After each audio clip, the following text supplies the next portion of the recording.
Bien, vamos a iniciar esta reflexión. Jorge Juanes, él tiene una obra muy importante sobre las vanguardias ruso-soviéticas. Fue el curador de esa exposición. Es un filósofo que ha trabajado muy arduamente y ha dejado una obra extensa, voluminosa, del filósofo Martin Heidegger, un filósofo que ahora está presentísimo en todas las universidades que se respetan a sí mismas, cada vez hay menos, pero en fin, se trabaja la obra de este pensador difícil, profundo, y un hombre que abrió muchísimos caminos, con un encuentro en profundidad con el gran poeta Hölderlin, pero en fin, paso la palabra a Jorge Juanes, al maestro Jorge Juanes. Muy bien, pues a ver, vamos a... Estaba yo viendo el texto el orden íntimo de las cosas, ¿no? Y me di cuenta que fue un primer acercamiento que tuve yo, ¿verdad?, a la pintura de Ernesto, y fue en el año en el 97, es decir, hace casi 20 años, y dicen, no es lo mismo Los Tres Mosqueteros que 20 años después, pero yo a veces creo que los 20 años después serán mejor, porque uno ya tiene mayor capacidad comprensiva, ¿no?, para algo tan complejo como es la analítica del arte. En todo lo que yo llevo escrito sobre arte y en lo que queda, me sostengo sobre dos ideas. Hay que pensar el arte desde el arte. Esto parecería obvio. Hombre, sí. Pero el 93.5% de los textos sobre arte hablan de todo menos del arte. Sociologías, historia, datos, si Napoleón gobernaba, si el otro, si el este, empieza uno a llenarse y a qué horas y en qué momento van a acercarse a la obra. Y al final dicen, y este pintor era un efecto de las condiciones políticas, sociales, de la constitución de los sujetos, no sé qué, y él lo expresa, lo cual es absolutamente falso, porque el arte tiene una temporalidad propia que no es una superestructura de algo más fundamental que sería la referencia que daría la inteligibilidad del arte. Eso es absolutamente falso.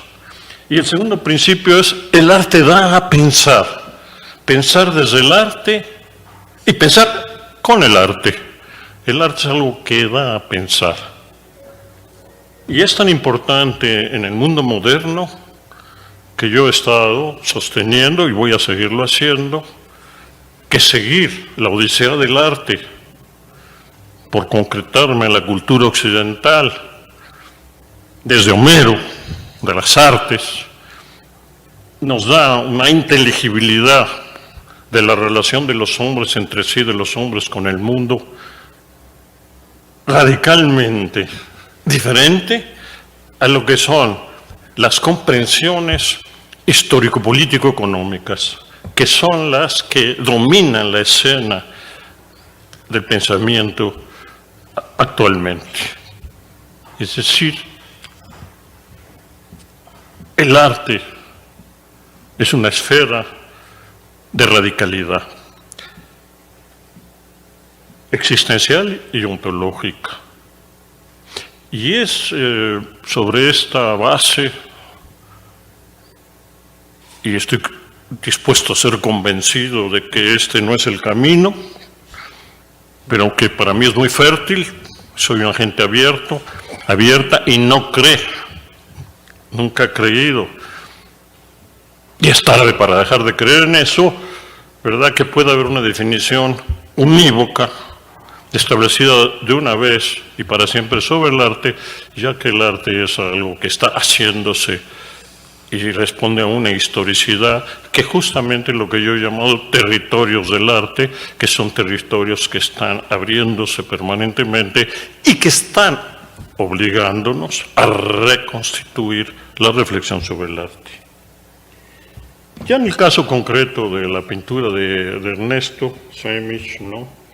Yo quisiera empezar, y voy a empezar y a terminar, y no sé por qué, quizá porque escribí un libro sobre Hölderlin que se llama precisamente La otra modernidad, con una cita de Hölderlin, ¿no? Y voy a terminar con otra, pero que creo que está emparentado con la pintura de Ernesto Sáenz, y en general, con lo más lúcido de pensamiento de la poesía y del arte alemán, que dice, luego ligaré esto con algunas citas del propio artista: lo que buscas está cerca, ya te sale al encuentro, ahí está, acógelo, está cerca. Lo más profundo, lo más abismal está cerca y te sale el encuentro, pero hay que escuchar y acoger. Y eso es. Bien, para situar la pintura de Sáenz, ¿no? Yo creo que pertenece sin duda a una tradición. Generalmente cuando se analiza el arte del siglo XX, sobre todo lo que tiene que ver con las vanguardias, siempre el referente es un poco París y lo sucedido en París. Como si ahí se hubiera dirimido realmente toda la problemática que va a definir a las vanguardias artísticas y a lo que va a ser, ¿verdad?, el despliegue de arte contemporáneo. Pero no es así. Hay otra tradición que es lo que algunos pensadores, y voy a dar dos textos para el que quiera interesarse de esto, han llamado la tradición nórdica, que es una tradición que preserva, una tradición que diría yo tiene su asiento en el romanticismo alemán, ¿no? Y que frente al proceso de secularización y de la muerte de Dios, que da lugar al antropocentrismo y que supuestamente define la línea totalizadora de la modernidad, habla de la necesidad de preservar lo sagrado. Una experiencia artística, ¿verdad?, donde la referencia a lo sagrado es una referencia primordial,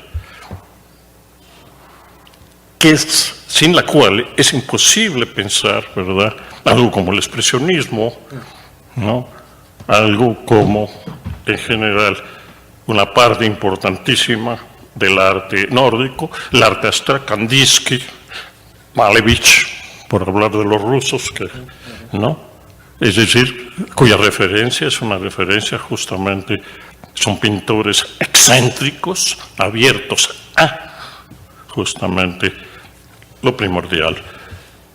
Y en ese sentido creo que esta preservación tiene la intención justamente de contrastar y contestar a la razón instrumental, a la razón de dominio, a la razón tecnocientífica, como única posibilidad de constitución de las relaciones de los hombres con la naturaleza. La devastación de la naturaleza, lo que estamos hoy viviendo con esto del famoso cambio climático, el ecocidio, ¿no?, precisamente por considerar a la naturaleza no como physis, no como abismo, no como una dimensión, que es la dimensión de la reserva última de lo innombrable, sino como una materia prima y pura energía transformable. Creo entonces que esta referencia a lo sagrado, cuando dice justamente Sáenz siento el impulso, es interesante, siento. Es un problema racional, es un problema espontáneo, de espontaneidad existencial. Siento el recurso de llegar hasta el orden íntimo de las cosas, es decir, a profundidad. Hay dos libros, para el que quiera ver esto, uno es de Rosenblum, que se llama La pintura moderna y la tradición del romanticismo nórdico, y otro que se llama Caminos a lo absoluto de Ian Goldin. Son dos libros fundamentales para entender esta línea del arte contemporáneo. Y a partir de ahí, entonces, sobre este origen, yo quisiera decir una cosa más. Y luego amarrar argumentos ya ligados muy concretamente a la pintura de Semic. Estoy convencido, lo digo por todo el tiempo, estoy dispuesto a discutir abiertamente con el que crea que las cosas no son así,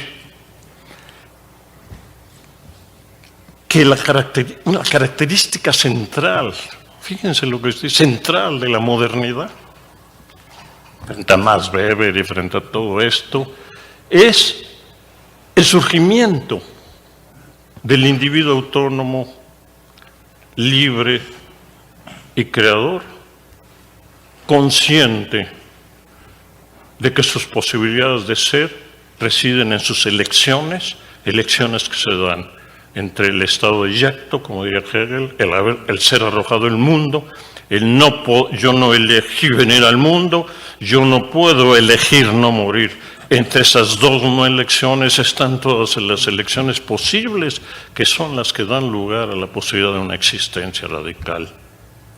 Y es justamente esta idea del individuo autónomo, libre, creador, idea del Renacimiento, idea que está clarísimamente planteada, brillante y profundamente en Pico de la Mirandola, en el diálogo de Dios con Adán, ¿no?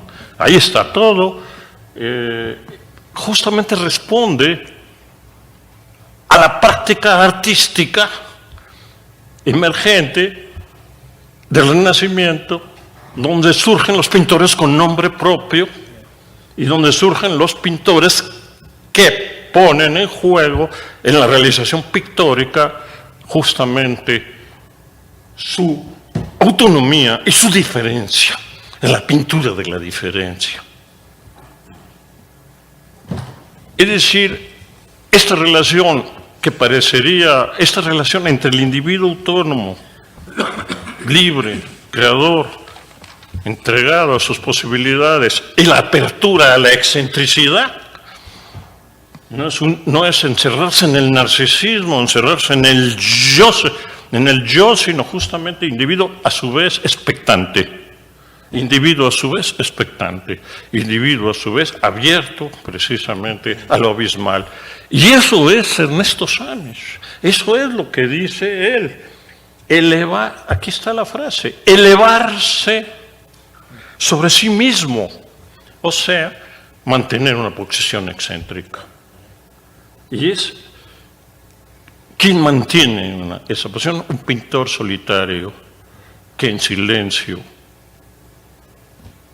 pero entregado radicalmente a sus posibilidades, que son concretamente las posibilidades pictóricas, sabe preservar la radicalidad existencial y abrirse justamente al orden íntimo de las cosas. Entre este engrane, entre lo existencial y lo ontológico, está, creo, el marco donde podemos pensar o podemos empezar la pintura de Ernesto Sámez.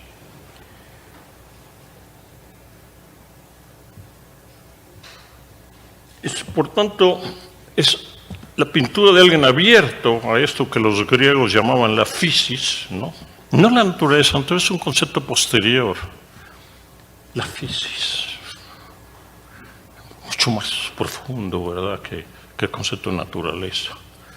Es decir, una pintura de alguien, y se ve en su conjunto pictórico, se ve, es tener la pintura de Samios ante uno, y eso es algo que hay que lograr, que quede en algún lugar, ¿verdad?, esto, de alguien que espera, ¿no?, que espera. Es muy importante esperar, escuchar, atender y acoger. Esperar, escuchar, atender y acoger. Justamente, repito, aquello de que te sale al encuentro, que sale al encuentro. Y ese es, en realidad no se trata de una pintura de paisaje. Temis no pinta paisajes, es decir, rebasa justamente este marco inmediato, superficial de la primera vista del paisajista tradicional. O sea, en soledad y en silencio, dejar ser, que compadezca lo que está antes y después del hombre, y sin lo cual no somos. Es importante este descentramiento del antropocentrismo, puesto que el mundo moderno está dominado por el antropocentrismo, y así nos está yendo, y así nos va a seguir yendo.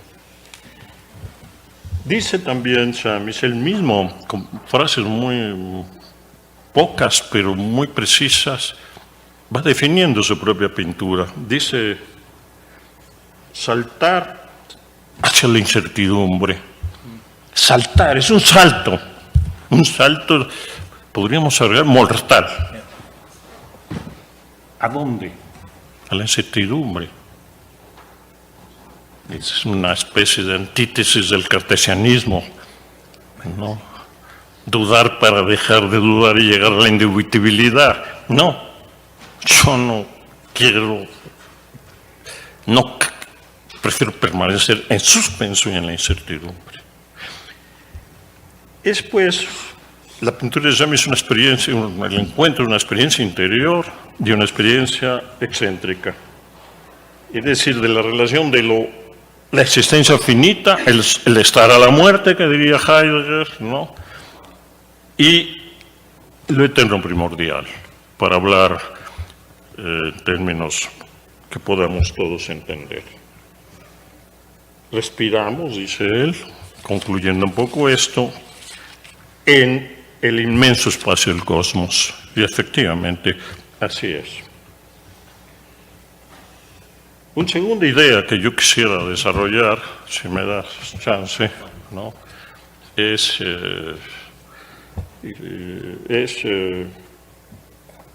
también le voy a sacar de una frase de él. Yo me estoy guiando en un pintor que a su vez piensa, pero piensa no como conceptualmente, a partir de crear una estética, ¿no?, esas abrumadoras estéticas, ¿verdad?, que son como el lecho por gusto. Si no cabe en los artistas en mi estética, pues les corto la cabeza. En el caso de él eran las piernas, ¿no? Es decir, que dice así, hacer música ante la naturaleza. Música, la música. Esto también es algo que tiene que ver con toda una discusión del siglo XIX. No la voy a desplegar, eso es casi una conferencia, ¿no? Pero una preocupación importante que también está en el romanticismo y muy en la tradición nórdica es justamente tratar de interrogarse sobre el ser último del arte.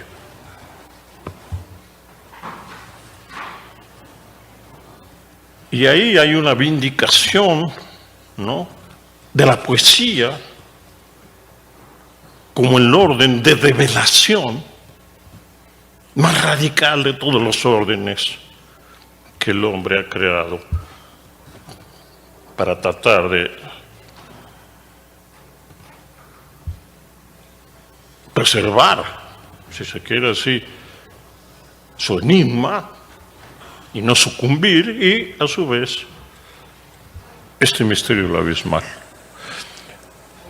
Ahí surge lo que se llama lo poético pensante, que es un modo de pensar el mundo alternativo a la filosofía que se ha establecido a partir del propio cartesianismo, con Kant, etcétera, como algo entregado al principio de razón. Frente al principio de razón y frente a la filosofía como hombre de comprensión, la poesía y lo poético pensante. Por eso decía Heidegger que Hölderlin es el poeta de la poesía, porque al mismo tiempo que está haciendo poesía, está develando el ser de la poesía en un mismo movimiento. Pero ¿cómo develar el ser de la poesía? Poéticamente. Pero en esta discusión, y ahí voy a lo que pego un salto yo mortal para no tardar más, se llega, hay un debate en donde se dice, bueno, pero la poesía finalmente se hace con palabras, eso decía Valéry, ¿no? Se hace con palabras, pero en este sentido las palabras siempre tienen una carga conceptual. La poesía no puede ser la última instancia, porque de alguna manera tiene un compromiso, aunque sea tenue, con la representación. Y ahí es donde viene la música instrumental, precisamente. Y la música, ¿verdad?, va a venir a ocupar, llamémosle así, la música instrumental, la música en tanto arte en objetivo, por usar una terminología Malevich, música instrumental, como un arte que puede desprenderse precisamente de toda carga representativa. La música, como referente último del sistema de las artes, que va a llevar entonces a la relación entre pintura y música, que es lo que está diciendo Samish, justamente, y va a llevar al arte, a la liquidación del arte representativo y a la creación de un lenguaje pictórico, justamente, que en sus momentos más radicales llega a esto que Malevich llama la inobjetividad, ni siquiera la abstracción. Porque Malevich no es un pintor abstracto. Si yo le hubiera dicho, usted es un gran pintor abstracto, me hubiera fusilado. ¿Sí? Inobjetivo. Es decir, sin referencias más que a la propia pintura. La propia pintura se convierte en su propia referencia y hay una autorreferencialidad donde se atiene a su lingüisticidad intrínseca, colores, formas, etc. Y eso es lo que quiere decir, ¿verdad?, hacer música ante la naturaleza. Eso es lo que quiere decir, tratando de descifrar esa frase, Samish, y eso creo que tiene que ver con una tradición de la pintura, ¿no?, que asume ese territorio, ¿verdad?, de la no representación y que va a ser la clave de la pintura contemporánea más radical. Más radical, sí. Yo sé que en México se siguieron otros caminos. Ahora voy a sacar en 15 días un libro sobre Diego Rivera, que seguramente me van a quemar por ahí algunos, porque le voy a dar duro, muy duro a Diego Rivera. Me parece increíble que sigamos teniendo por figura central de referencia de la pintura mexicana a un pintor como Diego Rivera. No voy a decir ahora por qué, espero decirlo aquí, con una mesa. Voy a invitar a Vlado Galindo para que me critique. Entonces, y ahí está el juego de las formas, el juego de los colores, las morfologías de Samish, ¿no? Es decir, que tienen que ver con esa, sin dar el salto a la llamémosla abstracción para entendernos, ¿no?, sino manteniendo ahí un equilibrio, ¿verdad?, entre presencia, eso es interesante, presencia, pero es una presencia que a su vez tiende al ocultamiento. hay un juego entre presencia y ausencia en la pintura de Samish, ¿verdad? En donde se pueden contemplar y ver las referencias a partir de las cuales está el establecimiento de relación de espera y de acogida. Es pues una pintura, diríamos así, de iluminaciones súbitas, hay que usar estos conceptos, ¿no? De la iluminación súbita, ¿no? Y de abolición de límites. Y yo creo que hay tres propuestas y termino. Tres propuestas en la pintura de Samish, curiosamente. Una que son, llamémosle, impresiones, una pintura de impresiones. Y un poco lo que hacía Kandinsky, también hay tres momentos en Kandinsky, ¿no? No son iguales, ¿no? Pero yo quiero decir, por poner un impresiones, o sea, que muy apegadas al referente de partida, donde el referente de partida está mucho más explícito. Es una impresión que deja en pie aquello que impresiona y es más explícito. Pero esa es una línea nada más de la pintura de Samish. Habría lo que yo llamaría composiciones, es decir, un trabajo sobre la impresión, en donde yo, por ejemplo, de las pinturas de impresiones, pondría el caso de los Alpes, ¿no? La pintura de los Alpes, ¿no? Para poner ejemplos. Las improvisaciones, que es bueno, eso es una pintura de acción, ¿no? Una pintura de gestos incontrolados, una pintura, es decir, mucho más gestual, mucho más impulsiva, mucho menos preocupado por mantener el referente, ¿no? Y luego llamaría yo composiciones, impresiones, improvisaciones y composiciones, que es donde él, sobre ese punto de partida, reconstruye morfológicamente. En improvisaciones yo pondría rejas, todo lo que llama rejas, y en composiciones pondría yo esto de la urbe, ¿no? Que es su pueblo, etcétera. Hay ahí una especie de reconstitución más morfológica, ¿no? Más plena que en las improvisaciones y en las impresiones. Es decir, lo que quiero señalar y termino es que no estamos ante un pintor formalista, sino ante un pintor, ¿verdad?, de abismos, por decirlo así, aunque la palabra hoy asuste.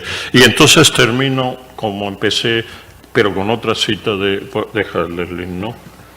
Dice, con dos: